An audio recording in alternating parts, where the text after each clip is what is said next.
Bayangkan di usia 80 bahkan 90 tahun, Ana masih bisa bangun dari kursi tanpa bantuan, naik tangga tanpa nyeri, dan berjalan pagi tanpa lutut berbunyi. Kedengarannya mustahil? Tunggu dulu, karena apa yang akan saya sampaikan ini bisa mengubah cara Anda menua. Mari kita bicara soal makanan terlebih dahulu, karena ini sering menjadi pertanyaan utama. Banyak orang bertanya, "Dok, makanan apa supaya kaki saya kuat lagi?" Pertanyaan ini sangat wajar, tetapi perlu diluruskan sejak awal, bahwa tidak ada satu jenis makanan ajaib yang langsung membuat kaki kuat kembali. Namun ada kelompok makanan tertentu yang sangat penting untuk menjaga kekuatan otot dan kesehatan sendi, terutama di usia lanjut. Tanpa asupan yang tepat, tubuh akan kesulitan mempertahankan massa otot, dan inilah salah satu penyebab utama kaki menjadi lemah. Hal pertama yang paling penting adalah protein. Otot kaki sangat bergantung pada protein sebagai bahan pembangun. Di usia lanjut, kemampuan tubuh menyerap dan memanfaatkan protein justru menurun, sehingga kebutuhan protein menjadi relatif lebih penting dibandingkan saat muda. Sumber protein bisa berasal dari telur, ikan, ayam, tempe, tahu, dan kacang-kacangan. Telur sering disebut karena mudah dikonsumsi, harganya terjangkau, dan mengandung protein berkualitas baik. Namun perlu diingat, protein ini tidak akan bekerja maksimal jika tubuh tidak digerakkan sama sekali. Selain protein, vitamin dan mineral juga berperan besar. Vitamin D dan kalsium sangat penting untuk kekuatan tulang, sementara magnesium dan kalium membantu kerja otot agar tidak mudah kram dan lemah. Kekurangan vitamin D cukup sering terjadi pada lansia, terutama yang jarang terpapar sinar matahari. Akibatnya, otot menjadi lebih lemah dan risiko jatuh meningkat. Inilah sebabnya mengapa pola makan seimbang dan paparan sinar matahari pagi tetap penting meskipun usia sudah lanjut. Makanan berikutnya yang sering diabaikan adalah sumber lemak sehat, seperti ikan berlemak, kacang, dan biji-bijian. Lemak sehat membantu mengurangi peradangan di dalam tubuh, termasuk di sendi. Banyak nyeri lutut yang memburuk bukan hanya karena aus, tetapi juga karena peradangan ringan yang berlangsung lama. Pola makan tinggi gula dan gorengan justru bisa memperparah kondisi ini, sehingga kaki terasa lebih cepat lelah dan nyeri. Namun disinilah kesalahan besar yang sering terjadi. Banyak orang merasa sudah cukup hanya dengan makan yang sehat, lalu berharap kaki akan otomatis kuat kembali. Padahal, makanan hanyalah satu bagian dari keseluruhan proses. Tanpa gerakan, protein yang dikonsumsi tidak akan diubah menjadi otot yang kuat. Tanpa aktivitas, sendi tidak mendapatkan rangsangan yang cukup untuk tetap lentur. Inilah alasan mengapa makanan saja tidak cukup. Tubuh manusia, termasuk di usia lanjut, bekerja berdasarkan prinsip dipakai atau hilang. Otot yang jarang digunakan akan menyusut, meskipun asupan makanannya sudah baik. Itulah sebabnya lansia yang hanya duduk seharian, meskipun makan cukup, tetap mengalami kaki lemah.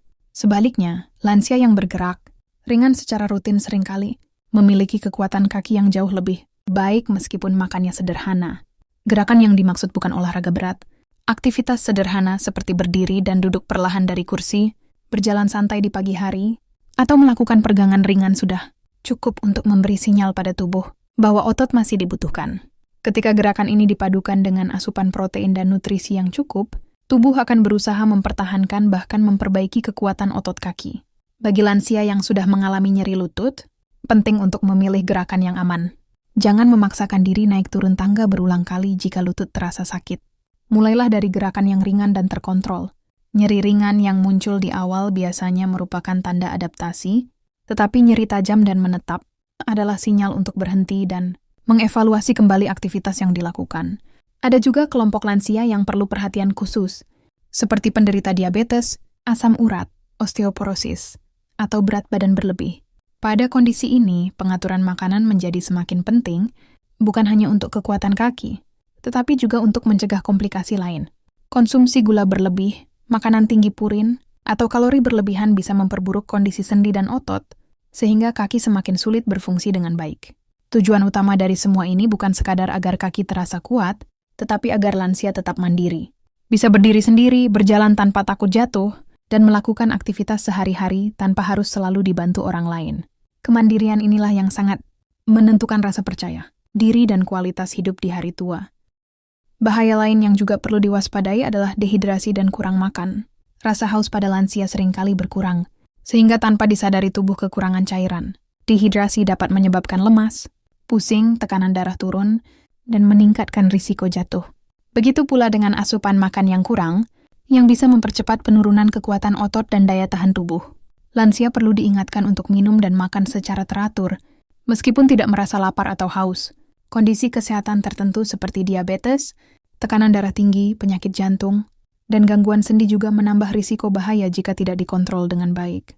Lansia dengan penyakit-penyakit ini harus lebih berhati-hati dalam beraktivitas. Mengabaikan gejala seperti pusing, nyeri dada, atau kaki terasa sangat lemah dapat berujung pada kondisi darurat. Jangan rayu untuk berhenti. Beraktivitas dan meminta bantuan jika tubuh memberi sinyal tidak nyaman. Selain bahaya fisik, ada juga bahaya kesepian dan kurangnya interaksi sosial. Lansia yang jarang berinteraksi dengan orang lain lebih rentan mengalami stres, depresi, dan penurunan fungsi kognitif. Kondisi ini dapat memengaruhi kewaspadaan dan konsentrasi, sehingga risiko kecelakaan juga meningkat. Dukungan keluarga dan lingkungan sangat penting untuk menjaga kesehatan mental dan emosional lansia. Oleh karena itu, himbauan ini bukan untuk menakut-nakuti, melainkan untuk mengingatkan bahwa keselamatan lansia adalah tanggung jawab bersama. Lansia diharapkan lebih mengenal batas kemampuan tubuhnya, tidak memaksakan diri, dan berani meminta bantuan. Gewere diharapkan lebih peka, menyediakan lingkungan yang aman, dan memberikan perhatian tanpa membuat lansia merasa tidak berdaya. Ingat, tujuan utama dari semua upaya ini adalah agar lansia bisa menjalani hari tua dengan aman, nyaman, dan bermartabat. Menjaga keselamatan bukan berarti membatasi kehidupan, tetapi justru memungkinkan lansia tetap aktif tanpa menghadapi risiko yang tidak perlu. Dengan kesadaran, kehati-hatian, dan dukungan yang tepat, banyak bahaya bisa dicegah sebelum terjadi. Semoga himbauan ini dapat menjadi pengingat bagi kita semua, bahwa menjaga keselamatan lansia bukan hanya soal kesehatan, tetapi juga soal kasih sayang dan kepedulian. Jangan tunggu sampai terjadi hal yang tidak diinginkan. Mulailah dari langkah kecil hari ini demi kualitas hidup yang lebih baik di hari tua. Sebagai penutup, perlu diingat bahwa menua bukan berarti menyerah pada keadaan, tetapi belajar hidup lebih bijak dengan tubuh yang kita miliki hari ini. Setiap langkah yang dilakukan dengan hati-hati, setiap keputusan untuk tidak memaksakan diri, dan setiap upaya kecil menjaga keselamatan adalah bentuk kepedulian terhadap diri sendiri. Bahaya pada lansia seringkali bukan datang dari hal besar, melainkan dari hal-hal sederhana yang diabaikan. Karena itu, kesadaran dan kewaspadaan menjadi kunci utama agar hari tua tetap bisa dijalani dengan aman dan bermakna. Bagi bapak dan ibu lansia, jangan ragu untuk mendengarkan sinyal tubuh dan meminta bantuan ketika dibutuhkan, karena menjaga keselamatan bukan tanda kelemahan, melainkan bentuk tanggung jawab terhadap kesehatan diri. Dan bagi keluarga, perhatian, pendampingan, serta lingkungan yang aman adalah hadiah paling berharga yang bisa diberikan kepada orang tua kita.